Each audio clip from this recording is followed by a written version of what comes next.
tanggung jawabmu ndi? Iki dadi koyo ngene iki gara-gara gek nyapo lho biayane karo awakmu lho. aku ya gara-gara manukmu kuwi nitili tempeku. Tanggung jawabmu ndi dadi wong lanang? Aku ora ngerti apa-apa do widodo. Kok ora ngerti apa-apa ya ro iki nek awakmu kaya ngene iki gek ro iki. Lah kok iso kon tanggung jawab. Lah sing mlorotne jarekku ndek iki wangane sapa ya? Lah ya kowe. Oh kena bakul sosis lho ndek iki jare. Lah ya sosismu kuwi lho. Percil. Aku ki ora ngerti apa-apa. Kenal kowe tegese karo Mas Dodo. Alah aku ki ora umuk reng tenan. Mas Dodo iki kancaku SMP. Oh, ndek ben ki sekolahe awor Mas Dodo SMP. SMP. Terus Mas Dodo lulus SMA. Ya, terus SMA kuliah. Lah terus kowe SMP Meteng.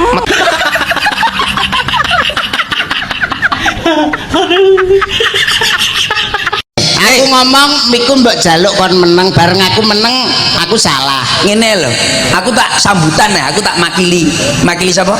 Bapak kepala desel supaya Desel. Sing bener iki kepala genset tak mau saiki iki. Bapak desa. ya kepala desa tapi ngurusi desel warga. Lah ya ngono aku tak sambutan. Kaya ya. oh sambutan mewakili Bapak kepala desa. Oke silakan untuk maju. Assalamualaikum warahmatullahi wabarakatuh. Waalaikumsalam warahmatullahi wabarakatuh. Para bapak-bapak, bapakmu kok wakeh men. Anake sapa jane iki kok? Tak oleh. Para ibu-ibu. Bayuh ibumu nek ngemik ning jero antol ngono lah.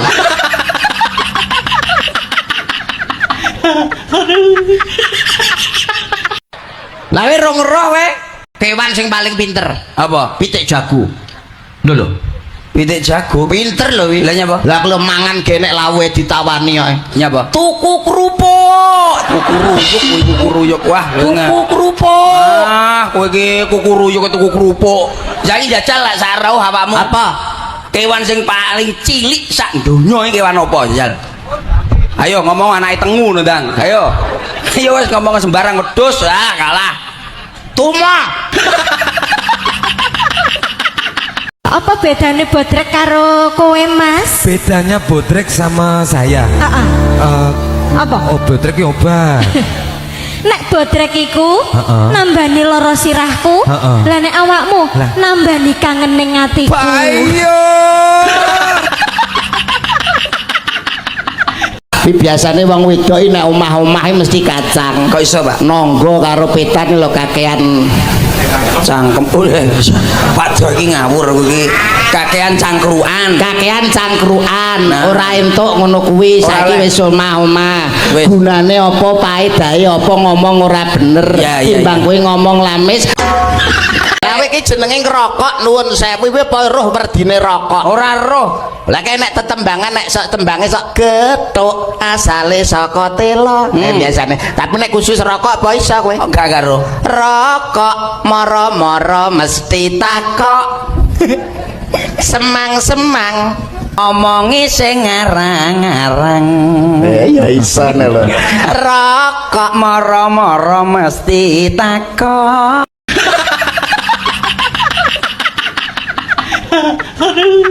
Minak jinggo. Miring penak jengking monggo. Kuwi maksude apa?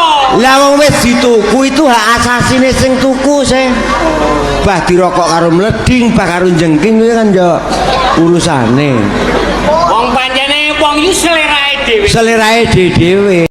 Jenengan tak jane nggih anu ndek gawean.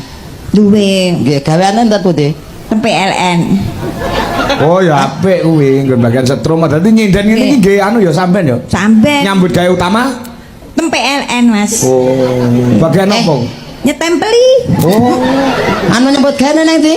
PLN. Ngendi? Atau apuk lho. Rusuh kok kowe. Lho ora.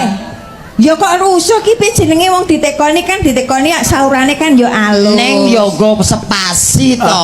Teng PLN. Nah, sing cetok. Kuwi mau teng PLN. Tengi apa? Meteng. Lah iya, mosok meteng ning PLN ndak angele.